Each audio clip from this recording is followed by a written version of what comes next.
Hello and welcome to Remade, Repackaged, Rebooted, a show that does exactly what it says on the tin. And today, we've got something of a triple feature, because this one disc contains three 3D remakes of Sega classics.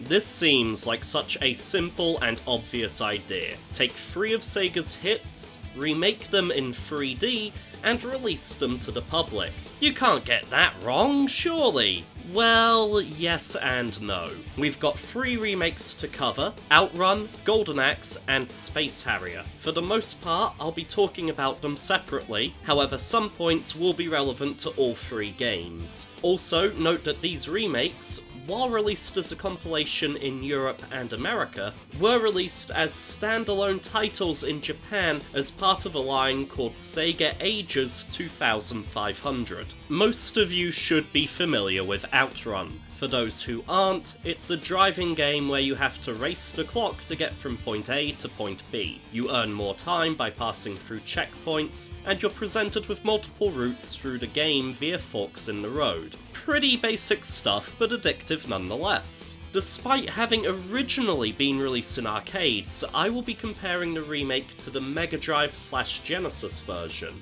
This is mainly because 1. I don't own any arcade cabinets. 2. From what I understand, the Mega Drive version is a pretty decent port. 3. Outrun has been released on pretty much everything. I'd be here for years if I were to cover every single version. The 3D models are probably the first thing you'll notice. Most Sega fans are used to seeing this game in sprite form, so it's quite a shock. The modelling is one of my gripes, and this complaint actually applies to all three titles. Everything has a very low polygon count and lacks detail. They've clearly made attempts at adding some nice touches, for example the fake reflections on the car itself, but overall it feels like it belongs on the Sega Saturn or PS1.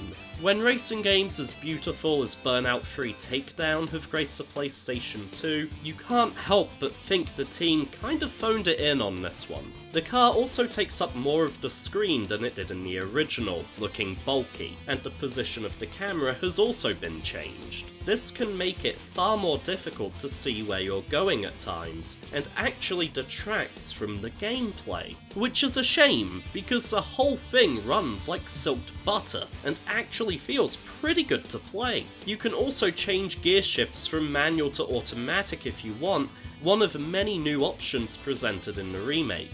Other options include the ability to switch between the Japanese and overseas routes. When the game was first brought to arcades, the Japanese version had different tracks to versions released in other countries. Being able to flick between the two will no doubt please purists. You even get a brand new set of routes to play in Arrange mode, a new addition that takes advantage of the 3D environments and adds rival cars to zoom past. I have no complaints with the music either. My favourite tracks return, I'm looking at you Splash Wave, and there are even some remixes thrown in which I can honestly take or leave. If you can get past the disappointing graphics and adapt to being able to see less of the road at any one time, this is actually a passable remake with a fair amount of features. Shame the same can't be said for Golden Axe. Oh boy, not a single shit was given when you were made, was it? Again, we'll be comparing this to the Mega Drive version, but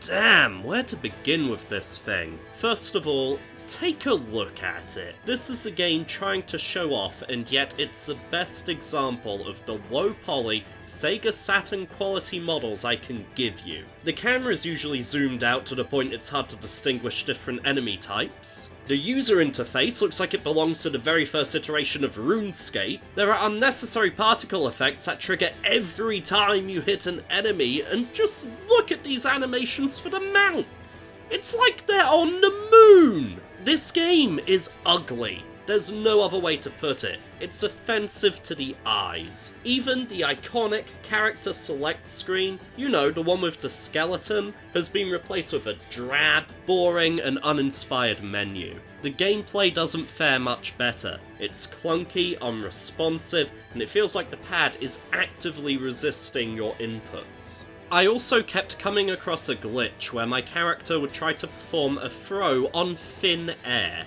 Basically, it's part of a combo, the enemy would die, but my character would continue with the combo anyway. I triggered this around 6 times in a 30-minute session. Speaking of the enemies, their AI is simply appalling! 90% of the time, they'll just stand around waiting to be attacked. They also struggle with environmental obstacles. For example, just look at how long it takes them to get up these steps. It just makes them unsatisfying to fight. On the plus side, Golden Axe is a relatively short game, right? Well, for some reason, the developers decided to extend it. In the original, you fight the first bosses after maybe 3 minutes of gameplay at the end of level 1. Now, you fight them after 10 or so minutes of play, and at the end of the second stage. They have zero presence though, because you can use way more magic in this version, and spam spells to beat bosses in a matter of seconds. It destroys the balance of the game, making things far easier than they should be. To the developers' credit, they clearly put some effort in. They added cutscenes. Let's look at some examples.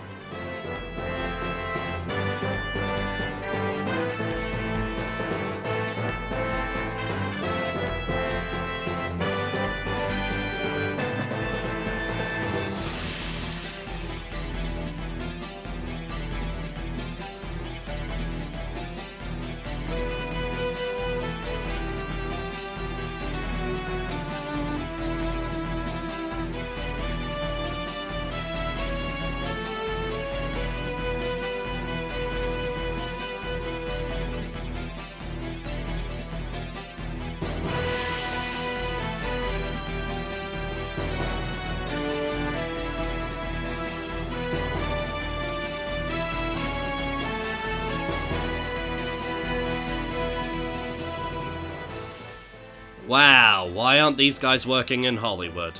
I really should cut this remake some slack though, because when I went back to the Mega Drive version, I found it to be a bit of a slog if I'm being honest. It's really showing its age pretty badly. Also, to be sure, the sluggish nature of the Mega Drive version wasn't a result of living in a PAL area and therefore having a 50Hz console. I booted it up on the Sega Mega Drive Ultimate Collection for PS3, which runs at 60Hz, and I had the same complaints. Still, the original game looks and plays far better than its sorry excuse for a remake. Let's hope Space Harrier fares better. This time, we can actually compare the remake of Space Harrier with the original arcade version, thanks to its inclusion on the Sega Mega Drive Ultimate Collection, which, if I haven't sold you on yet, you should definitely pick up. Once again, everything looks quite different in 3D, most notably the design of the main character. He's got this weird anime vibe going on, so if that's your kind of thing, bonus! The enemies and bosses have also been redesigned. They look a lot more grounded in reality and less colourful. It's also harder to tell them apart.